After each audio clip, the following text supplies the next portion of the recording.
오늘은 이제 안구건조증에서 이제 말씀드릴 건데요. 안구건조증 있는 사람이 왜 바로 수술하면 안 되고 어떨 땐 또 수술해야 되는지, 그러면 또 어떤 치료를 하고 수술해야 되는지 정확하게 이제 얘기해 드리겠습니다. 일단은 이제 건조증 있는 사람들은 그냥 일반적인 건조증, 그러니까 뭐 평소에 사람들이 이제 막 피곤해, 조금씩 건조해, 그러니까 이런 분들은 크게 심한 건조증은 아니세요. 근데 건조증으로 인해서 눈물이 나거나 뭐 시리거나 충혈되거나 상처 같은 게 뭐 심하게 있는 분들, 그리고 이제 시야 자체에 영향을 좀 끼치는 사람들, 이런 증상들이 있는 사람들은 조금 더 중증 건조증인 거죠.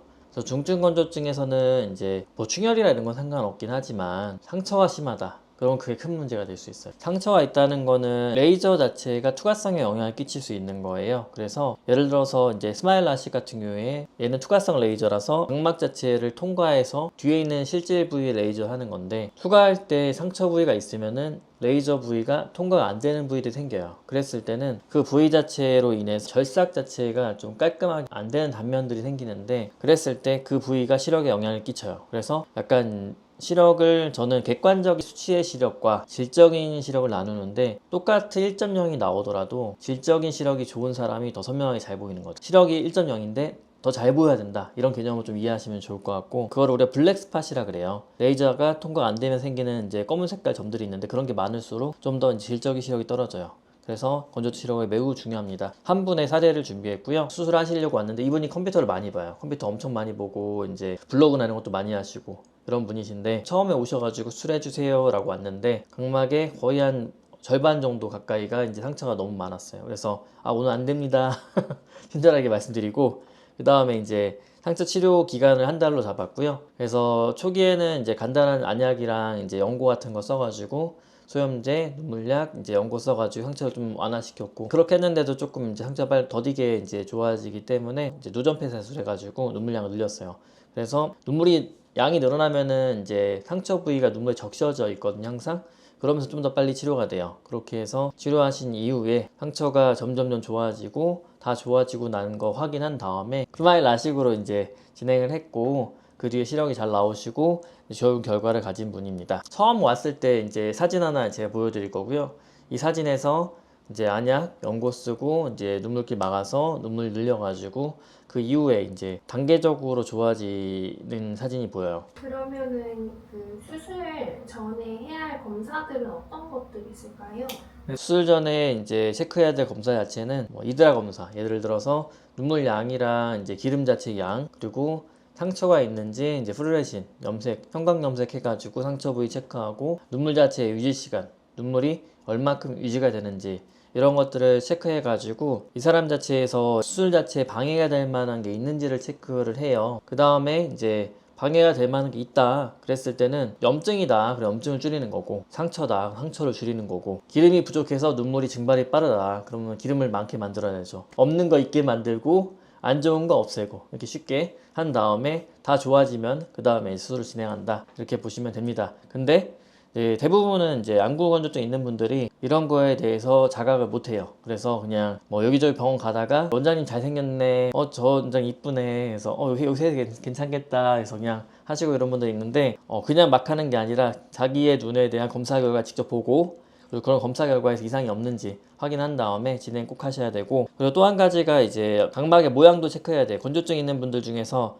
각막 모양이 안 좋아서 이제 건조한 사람도 있어요. 그랬을 때는 또 체크해야 될 검사가 각막 지용도, 그런 거 체크해서 이제 알아보신 다음에 이제 하셔야죠. 수술이잖아요. 그러니까 철저하게 준비해서 진행하셔야 돼요. 우선 시력 교정 검사를 할 때 건조증 검사가 필수로 포함되나요? 저희 병원은 필수로 포함이 되죠. 저는 환자분들을 볼 때 모든 환자분들 염색해서 봐요. 형광 염색을. 왜 그러냐면은 현미경을 봤을 때 염색 안 하는 경우에도 상처들이 보이긴 하지만 염색을 해야지 이제 미세 상처들까지 체크할 수 있거든요. 그래서 저는 100% 모든 환자들을 염색해서 체크합니다. 그러면은 그 치료 기간이 한 달 걸렸다고 했는데 그 중간중간 환자 반응과 치료 기간이 얼마나 걸렸고 건조증 치료는 어떤 방식으로 해주신 걸까요? 치료는 이제 한 달 정도 이제 소요돼 가지고 단계적으로 상처를 다 줄인 다음에, 치료 방법은 이제 눈물약이랑 소염제, 그리고 이제 자기 전에 연고 쓰고, 이제 좀 상처가 더딘 분들은 눈물길 폐쇄술, 누전 폐쇄술 해가지고 눈물량 늘려가지고 치료하고, 아까 얘기했던 안약이랑 연고만 썼을 때도 좋아지는 분들이 꽤 많아요. 그랬을 때는 그런 치료만 한 다음에 좋아지는 거 확인하고 그 다음에 스마일 라식이나 라섹을 진행합니다. 누전 폐쇄술 아프지 않나요? 누전 폐쇄술 자체는 이제 미세하게 이제 실리콘 마개 같은 거를 눈물길 구멍 안에 넣는 건데 저희는 뭐 다래끼도 1분 다래끼고 누전 폐쇄술도 1분 누전 폐쇄술로 진행합니다. 빨리 해요. 1분이 어떻게 가능하죠? 1분 가능하죠. 그게 되게 간단하고 네. 아무 병원에서도 아프지 않게 할 수 있는 간단한 시술일까요? 일단 간단한 시술이지만 시술을 진행하는 사람마다 이제 술기의 숙련도나 술기를 잘 못하는 사람도 있죠. 잘하는 사람도 있고 그래서 시간 차이는 좀 생길 수 있죠. 넣는 사람마다 좀 통증을 유발할 수도 있고요. 뭐 이렇게 잘 넣는 사람 안 아플 수도 있고. 그럼 마지막 질문 하나 드릴 텐데 건조증이 있는데도 불구하고 잘 눈이 보이지 않아서 시력 교정을 고민하는 분들에게 해줄 말이 있으실까요? 일단 이제 건조증이 있는 분들이 이제 제일 걱정하는 것 중에 하나가 이제 내가 수술하고 나면 더 건조하지 않을까? 나 지금도 너무 불편한데? 이렇게 많이 생각하세요. 근데 첫 번째는 이제 그 사람이 만약에 소프트 렌즈나 이제 렌즈들을 좀 많이 낀다 그랬을 때 걱정하지 마세요. 왜냐면은 이제 수술하고 난 이후에 오히려 렌즈를 안 끼면서 자기가 느꼈던 건조증이 더 좋아지는 분들이 훨씬 많아요. 그게 첫 번째.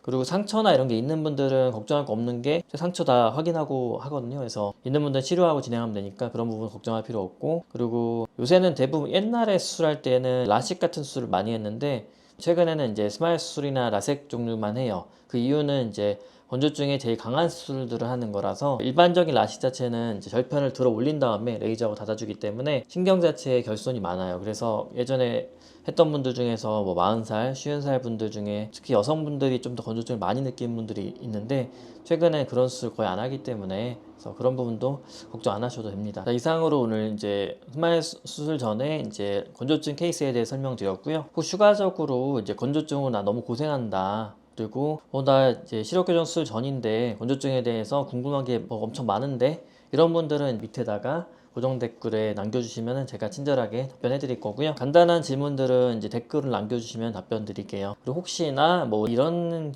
케이스나 이런 사례나 어떤 질환에 대해서 궁금하신 게 있다, 이런 거 영상으로 좀 만들어주면 좋겠다 싶은 게 있으면은 그런 것도 또 댓글로 남겨주시면은 제가 친절하게 또 만들어 드리겠습니다.